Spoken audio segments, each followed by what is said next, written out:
All right, this is the Inland Northwest Train Museum, Inland Northwest. This is a train car from 1954. We got a lot of trains right here. And then this, see, it's made of like copper, I think, or clay. I really can't tell. And then, you know this is an old train because look at this. There's a big step right here, and it literally looks like, it kind of reminds me of those vintage train cars in New York, and the windows, glass, and you had to keep the windows open because they didn't have AC at that time. And as you can tell, there's a lot of wood paneling and incandescent light bulbs, and then the seats, they're wicker seats, and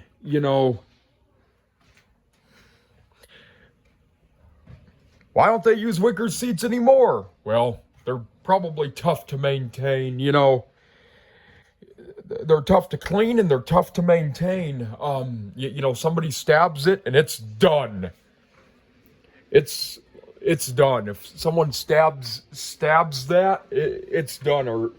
And also, as it gets older, the wicker peels and it can snag your stuff. It can make holes in things. And right here, big step, a lot of big steps. There's this is where the conductor sits, and this is a mannequin of a lady doing everything. And before they had a PA system,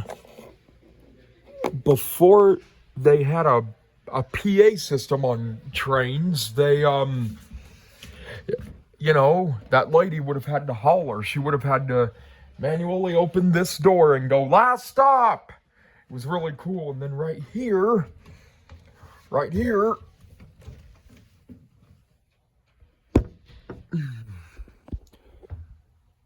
good chair. It's a nice, comfortable seat. I could sit in this.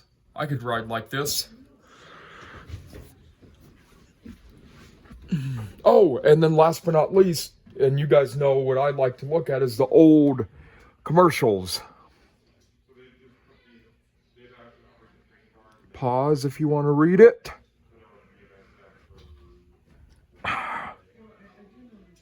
Pause if you want to read it.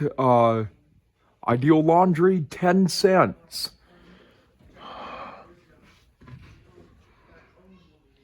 Morris Supreme, okay.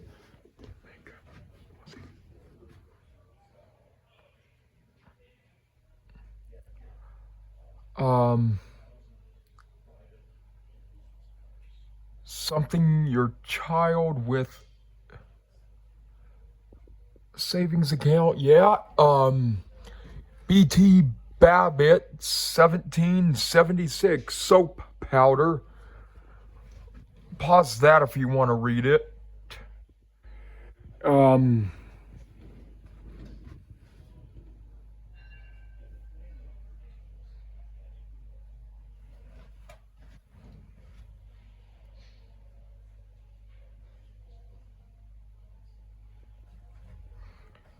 Pause this if you want to read it. Inland Empire Railway Historical Society. Pause that.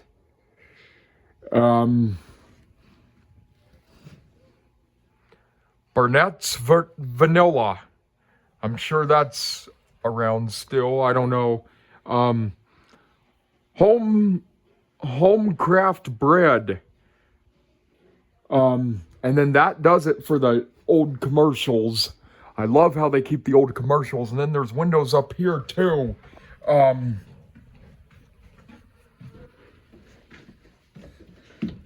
These things are really cool. Step and then exit. There's an exit right here. Oh, thing to hold on to. And right here is the train itself. There's the front of the train or the back. It's a really good train.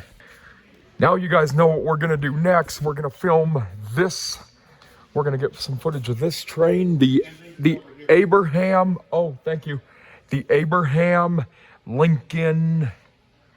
And then right here is the Spokane United. And it's kind of funny because this one has a pretty high. Oh, the entrance is in this direction, the front of the train, and it looks like it's going to be old.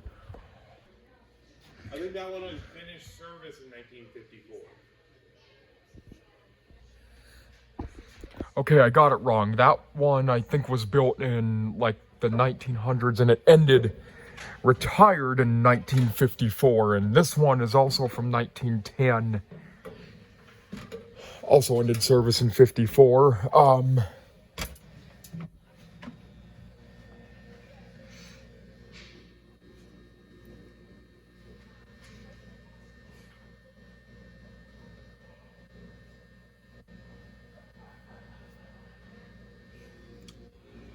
So right here, I think this is a dining car. I think this is a dining car. As you can tell, it has a little kitchen and 2 sinks and a stove.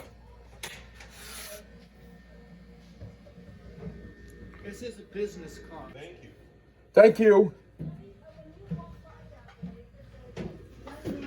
Sorry, that was a business car. What I thought was a dining car is actually a business car, but it has a very narrow alleyway. This is where the chefs would cook the meals for the people. This is where the chefs would cook, but this was the business car. This was where they would cook meals up front. And right here is probably a private dining room. Or it's a bedroom. It's a bedroom. So during the day, there's a bed up there that they would take down, so you can sleep at night, and then during the day, you can have your privacy and meetings in here. Yeah, that's awesome. Quarters room, the living quarters for the crew member lived on board the car. So this is where the chef and the people that are taking care of the executives would live. Oh. Yeah. All right. Oh, and if you guys can see room. this, the lights are really beautiful, and this is obviously the dining room. So the Pullman Company built this table with self-storing leaves and 8 matching chairs in 1913 for the D&R and G business car, and 100 were moved with a car 100. The set was moved to the 101 and then was retired in 1921. The built-in china cabinet, which is this right here, Yeah. is a cabinet with leaded glass doors secured the china and silver service, along with an extensive collection of liquor and cigars. Wow. And then we got the china little tea set too. Kind of reminds me of the china set my great grandfather brought back from Japan. It was an 8-piece china set. He brought it back from Japan. One of the only things he ever brought back from his time in the service. And then this is definitely a bedroom right here, and it looks comfortable. It actually does. And then there's the bathroom.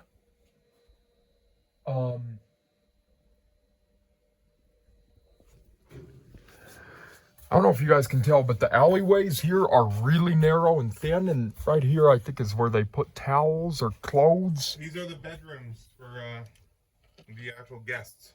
Oh, yeah. So office and business and cars. Yeah. Not a luxury, but rather necessary mode of travel and habitation in the expansive and undeveloped West. Most of the Denver and Rio Grande trackage passed through towns that were little more than rail sidings without lodging, meals, or private settings to conduct business. The self-contained office, living quarters, and meeting room offered a bit of civilization in the Rocky Mountain wilderness. Wow. And then right here, oh, this one's locked, but this is obviously a storage where they put A linen cabinet. And then right here is another bedroom. This is It's even bigger. Even bigger. Man, they really made stuff look fancy back then in the 1910s. So this one says each stateroom offers a built-in wardrobe, dresser, standardized size bed for two, admittedly small for today's standards, a doorbell call button, and a temperature control. A water closet, which is a bathroom with a lavatory, a sink, a hopper, which is a toilet, and a shower with 7 shower heads is located between the rooms.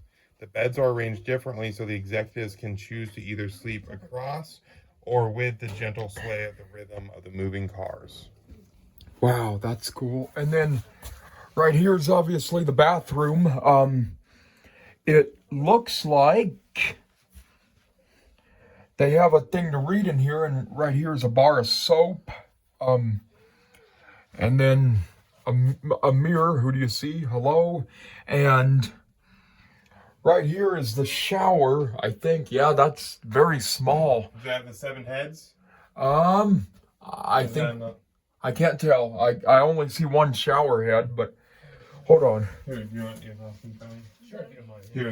Here, they're trying to sneak by. Oh, okay. I'll read you this one. So this one says, the ceramic tiled water closets were constructed with reinforced concrete floors and walls to prevent cracking by the moving cars. Each of the floor tiles were placed individually by hand of a long forgotten craftsman who took pride in the detail and artistic work. The hot water showers were a novelty in this era of bathing. The hopper toilets were some of the first water conserving toilets using less than a quarter per flush, which are for 80 years dumped directly onto the tracks below. So, Oh my gosh. Just, Yeah, like this lavatory is fully functional, but with a century-old fixtures. Please note that the exhaust fans come on. I think this is for people actually using this when it's out on the rails. yeah, this was it's kind of interesting. It's kind of you know, and there are trains in Russia that still do that. Actually, when they go to the bathroom, it just plops right on the track, right on the railroad. So this is the administrative exec. So this is they have like a telegraph in here. Are you able to see the telegraph? Oh yeah, Right there, and then a place to take notes for the executive. This room was a secretary's office, library, and a compact yet efficient personal living quarters. There's a typewriter right there, actually. Yeah, so there must be a bed in here too that comes down. Yeah, there's got to be, but that's cool. And, Typewriter. A wardrobe, fold down Murphy bed. Oh yeah, so where's the Murphy? Let me see if I can see the Murphy. So this must be the Murphy bed right here. Where? Right here. It's like right in the wall, so you can pull it down and sleep there at night. Oh yeah. Can't get enough of that typewriter, though. You know, how often do you get to see that? This must be the area to be right here. Yeah. So when you're going across during the daytime, you come in and enjoy this area. So this one says the traditional Pullman berth makes into upper and lower beds for extended overnight groups. The 2 tables for writing reports, track lights, front view mirrors, a speedometer. Do you see where the speedometer is? I'm trying to find it. I don't. Oh, it's up here. Oh yeah. Yeah. So there's a clock up there, and then a speedometer to give you the how fast the train is going at that point. Yeah. The 2 tables for writing reports, track lights, front view mirrors, a speedometer, an air brake gauge allows the executives to monitor the train and track condition. These are bulletproof windows. Oh my A gosh. modern update to the thicker glass used by early railroads to help deflect Indian arrows. Oh my gosh. You can see they have a temperature gauge there. Yeah, and this is obviously a stereo or a record player. I can't tell. I don't think that's a record player because it's the round one, so it's older. It would be a Edison recorder. Oh my gosh. So that's awesome. That is. So the Victorian style ceiling, it's pitch gas lamps used as an early form of propane gas to burn a small flame protected from drafts by the glass bowls. The heat from which went through the ceiling grills and out the roof vents. In 1908, the Pullman Company began to add electric lights, pendants to the gas lights fixtures using a special 32-volt Edison bulb to test if electric lights was practical on a moving train. Over the next few years, they developed the necessary switches, batteries, axles, generators, and station power to make electric lighting safer and more reliable than gas. By 1914, the heavy bronze combination of gas fixtures were obsolete and began to collect in the scrap piles. Because these combination light fixtures were produced for only 6 years, and most were recycled for naval bronze during both World Wars, very few examples survive. Using period sketches, photographs, and other surviving fixtures located in the Smithsonian collection, the 20 combination light fixtures in this car were authentically reproduced to represent the unique technology of the day. As a measure of precaution and safety, the gas fixtures use special colored electric bulbs to recreate the glow of a glass flame. Oh my gosh, that's awesome. Yeah. And this sign says the observation room was a smoke-filled room where business deals and fortunes were made and lost. It offers travelers a full view of the passing scenery as the car travels at the end of the train. The car saw most of its use behind coal-fired steam engines while serving the railroad executives during the 54 years of service. An inch of coal dust settled in the walls and ceilings and cavities. Oh my gosh. Yeah, and you know, back then you could smoke. Well, I think that was not from the smoke, but from the train up front producing coal dust as it went down the track. No, I'm imagining the smell. I'm just saying because back then you were allowed to smoke everywhere.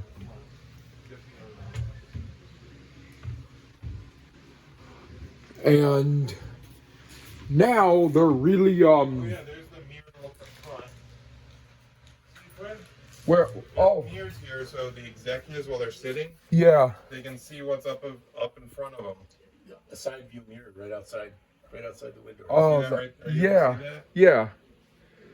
That's awesome. That is You awesome. have right.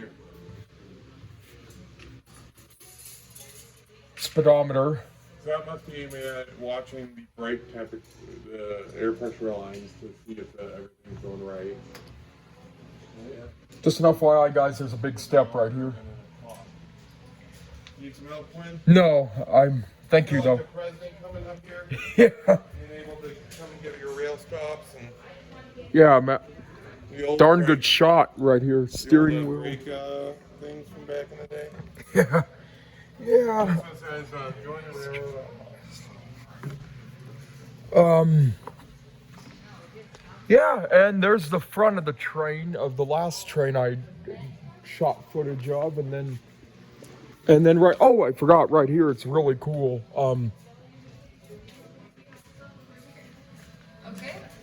And then right here is right here.